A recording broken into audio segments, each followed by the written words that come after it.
सीतापुर में धर्मू नाम का डाकिया रहता था। वो बड़ा ही ईमानदार और नेक इंसान था। गांव के सभी लोग उस पर बहुत भरोसा करते थे। गांव के जितने भी लोग थे सब धर्मू डाकिया से ही पत्र भेजते थे, क्योंकि वो समय पर पत्र पहुंचा देता था। अरे धर्मू भैया, कैसे हो? बढ़िया हूँ बहन, आप बताएं कैसी हैं? सब बढ़िया है भैया। आपने मेरे बेटे का पत्र मुझे समय से पहुंचाया था, बड़ी मदद मिली हमें। मेरी बहू को अभी बच्चा हुआ है, उन्हें मेरी जरूरत थी। अगर जल्दी से पत्र नहीं मिलता तो उन्हें बड़ी दिक्कत होती शहर में अकेले बच्चा संभालने में। धन्यवाद आपका। अरे बहन, ये तो मेरा फर्ज था, कोई बात नहीं। इतना कहकर धर्मू वहाँ से आगे चला जाता है। मीरा दीदी, आओ बाहर आओ, तुम्हारा पत्र ले आया हूँ।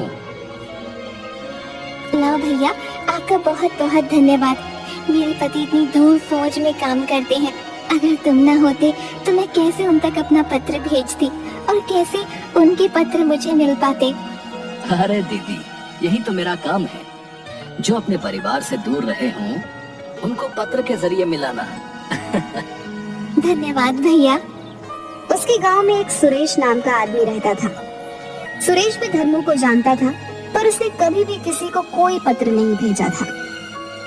एक दिन सुरेश बहुत ही दुखी था, क्योंकि उसकी माँ बहुत बीमार थी और शहर के सरकारी अस्पताल में एडमिट थी। वो बहुत दुखी होकर पेड़ की छांव में अकेला बैठा हुआ था। तभी वहाँ से धर्मू गुजरा। क्या हुआ सुरेश भाई? कुछ नहीं धर्मू भैया, माँ बहुत बीमार है और शहर में एडमिट है। मेरी बीवी उनके साथ वहीं है। फसल कटने वाली है, इसलिए मैं नहीं जा सकता, वरना इलाज के लिए पैसा कहाँ से आएगा। मैं अपनी माँ के लिए एक पत्र लिखना चाहता हूँ, पर मैं कैसे लिखूं? मुझे लिखना पढ़ना तो आता नहीं है। अरे तो तुम परेशान क्यों हो? मैं हूं ना, मैं तुम्हारी मदद करता हूँ। रुको, मैं अभी वापस आता हूँ और तुम्हारा पत्र लिखवाता हूँ। इतना बोलकर धर्मू वहाँ से चला गया, क्योंकि उसे एक दो पत्र बहुत जल्दी में पहुँचाने थे। सुरेश वहीं पर बैठकर धर्मू डाकिया का इंतजार कर रहा था। कुछ ही समय में धर्मू वापस आ जाता है। अरे आप आ गए धर्मू भैया? हाँ चलो, अब मिलकर तुम्हारी माँ के लिए पत्र लिखते हैं। सुरेश ने साथ में अपनी माँ के लिए कुछ पैसे भी भेजे। सारा पत्र तो धर्मू डाकिया ने लिखा था, पर पत्र कहाँ भेजना है वो पता सुरेश ने लिखा था। ये लो भाई, तुम्हारा पत्र तैयार है और मैंने पैसे भी रख दिए हैं। 2-3 दिन के अंदर ये तुम्हारी माँ तक पहुँच जाएगा। मैं पूरी कोशिश करूंगा कि उन्हें ये जल्द से जल्द मिल जाए। आपका बहुत बहुत धन्यवाद भैया। फिर सभी अपना अपना काम करने लगे। पत्र को भेजते हुए अब 1 हफ्ता हो गया था। एक दिन अचानक से सुरेश धर्मू के दफ्तर में आता है। वो बहुत गुस्से में लग रहा था। अरे क्या हुआ सुरेश, इतने गुस्से में क्यों? धर्मू भैया, मुझे पता चला है कि मेरी माँ का पत्र अभी तक नहीं पहुँच पाया। मुझे आपसे ऐसी उम्मीद नहीं थी। आपने मुझे बेवकूफ बनाया। मैंने आप पर भरोसा करके पैसे दिए थे। आपने मुझे अनपढ़ गरीब के साथ ठीक नहीं किया। ये सुनकर धर्मू डाकिया दंग रह गया। अरे नहीं भैया, मैंने ऐसा कुछ भी नहीं किया। आपको कोई गलतफहमी हो रही है। सुरेश धर्मू की आगे की बात सुने बिना ही अपनी आंसुओं को पोंछते हुए वहाँ से चला गया। अगले दिन गांव के सरपंच सुबह सुबह ही धर्मू डाकिया के घर पहुँच जाते हैं। अरे धर्मू, तुमने क्या किया भाई? हैं? हमारा इतने सालों का भरोसा तुमने तोड़ दिया, वो भी थोड़े से पैसे के लिए। क्या सरपंच जी, आप ऐसा कैसे बोल सकते हैं? ऐसा कुछ भी नहीं हुआ। मैंने तो अपनी तरफ से पत्र आगे पहुंचा दिया था और ये भी कहा था कि इसे जल्दी से जल्दी पहुंचाना है। मैं नहीं समझ पा रहा हूँ कि आखिर हुआ क्या। तो फिर सुरेश की माँ का पत्र और पैसे कहाँ गए भैया? अगर तुमने कुछ नहीं किया तो? मुझे खुद भी नहीं पता कि आखिर हुआ क्या है। आप मुझे एक मौका दीजिए, मैं पता करता हूँ कि आखिर हुआ क्या है। हमें कुछ नहीं सुनना है। हाँ बस, तुम्हारी ये गलती माफ नहीं की जा सकती है। तुम्हें अब हम गांव में काम नहीं करने देंगे। हमें अब दूसरा डाकिया चाहिए। धर्मू सरपंच की बात सुनकर एकदम से दंग रह जाता है और कुछ भी नहीं बोल पाता। सरपंच वहां से गुस्से में चले जाते हैं। आप तो जानते हैं ना प्रभु, मैंने ऐसा कुछ नहीं किया। न जाने मैं कैसे साबित करूंगा कि मैंने ये सब नहीं किया है। भैया जरा कुछ राशन दे दो। अरे जाओ जाओ, हम नहीं देते ऐसे धोखेबाजों को राशन, हमें माफ करो भैया। धर्मू ये बात सुनकर बहुत दुखी होता है। भैया मैं सालों से तुम्हारे यहाँ से ही राशन लेता आया हूँ, और आज तुम ऐसा कह रहे हो। अरे सालों से हमें तुम्हारा असली चेहरा भी तो नहीं दिखा था ना भैया। दिखा होता तो कभी अपनी दुकान पर खड़ा ही नहीं होने देते हम। हाँ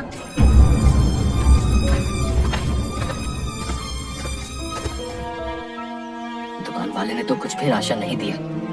2 दिन से काम पे भी नहीं गया हूँ। ऐसा चलता रहा तो भूखा ही मर जाऊंगा मैं। धर्मू बहुत घबरा जाता है। उसे कुछ भी नहीं समझ आता कि वो क्या करे। वो काफी देर तक सोचता रहता है कि ऐसा ना हो कि उसे गांव वाले जाने की धमकी दे दे। अपनी भूख शांत करने के लिए धर्मू पानी पीकर बिस्तर पर लेट जाता है। हे भगवान, ये क्या हो रहा है? अब मैं क्या करूं? दूसरी तरफ सुरेश अपने सारे काम छोड़कर बस अपनी माँ के पत्र के बारे में सोच रहा था। न जाने माँ कैसी होगी, मेरी बीवी सब कैसे संभाल रही होगी। हमारे पास सब पैसे भी खत्म हो गए हैं। अब मैं क्या करूं? अब अरे तुम परेशान क्यों हो रहे हो? हम तुम्हारी मदद कर रहे हैं ना। कुछ वक्त लग सकता है पर हम तुम्हारा पत्र और पैसा ढूंढ निकालेंगे भाई।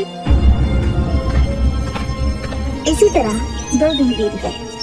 कोई उससे पहले की तरह बात नहीं करता था, मगर उसने अपने स्वाभिमान और सच्चाई के आगे हार नहीं मानी थी। वो हर रोज काम के लिए निकल रहा था। शीला बहन, लाओ, तुम्हें अपने बेटे को पत्र पहुंचाना होगा ना। नहीं बाबा, रहने दो। भगवान जाने पत्र पहुँचे कि नहीं। बहन तुमने भी मुझे ऐसी खरी खोटी सुना दी। अब तुम किसी गरीब का पैसा ऐसे मार के बैठोगे तो हम तुम्हारी आरती थोड़ी ना उतारेंगे। धर्मू अब तक सब कुछ चुपचाप सह रहा था, मगर शीला की ये कड़वी बातें उसके दिल पर लग गई। ठीक है बहन, मेरी ही कुछ भूल रही होगी। चलता हूँ। हाँ जाओ जाओ। तुम्हारे जैसे चोर चक्कों को यहाँ रोका भी किसने है? आए बड़े संत कहीं के। 2 दिन बीत गए और धर्मू डाकिया अपने घर से बाहर भी नहीं निकला। सरपंच हमेशा की तरह सुबह सुबह पंचायत में बैठे थे। तभी सुरेश भागा भागा वहाँ आता है। अरे सुरेश, ऐसे क्यों भाग रहे हो भाई? क्या बात हो गई? सरपंच जी, हमसे बड़ी भूल हो गई। अरे जरा सांस ले लो, फिर बताओ क्या हुआ। बहुत बड़ी भूल हो गई हमसे। धर्मो भैया बेकसूर हैं, उन्होंने कुछ नहीं किया। मुझे मेरा पत्र और पैसे दोनों मिल गए हैं। क्या? ये क्या बात कर रहे हो तुम? सरपंच के साथ साथ वहाँ मौजूद सभी गांव वाले ये सुनकर दंग रह जाते हैं। ठीक से बताओ क्या हुआ? कहाँ से मिल गया पत्र और पैसा भाई? सरपंच जी, मुझसे बड़ी भूल हो गई।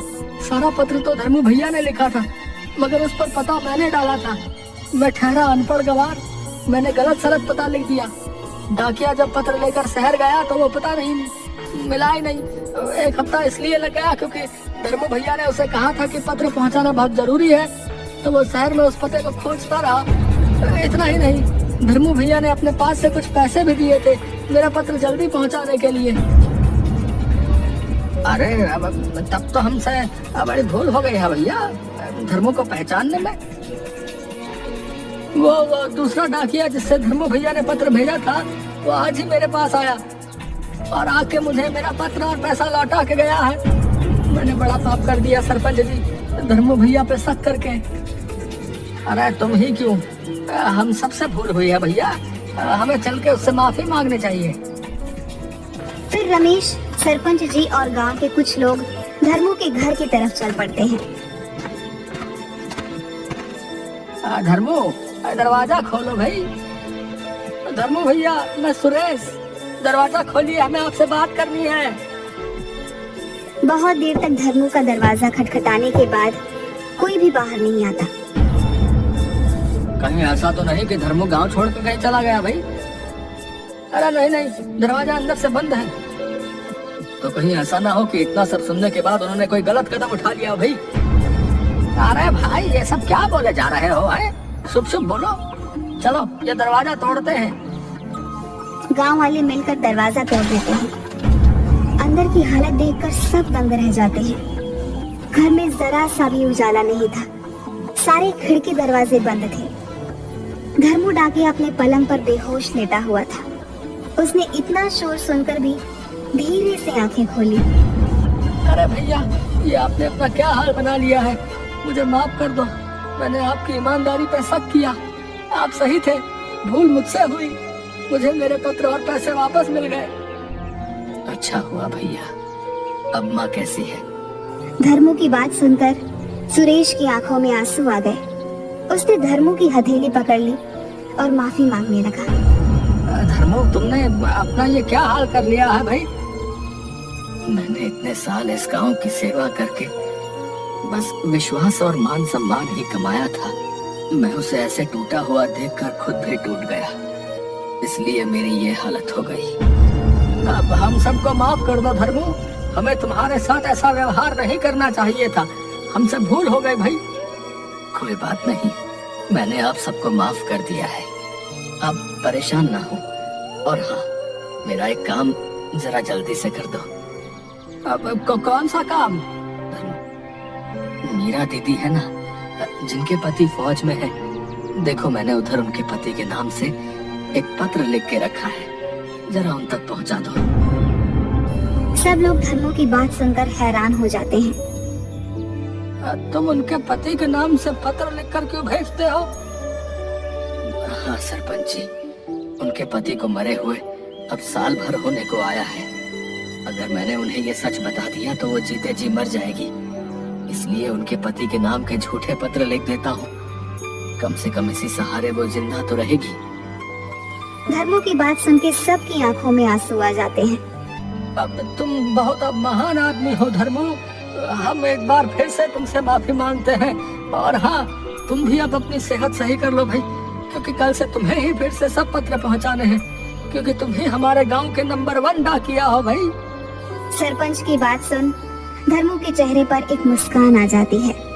जी जरूर। इसके बाद धर्मू पहले की तरह हर रोज खुशी खुशी गांव वालों की सेवा में लग जाता है।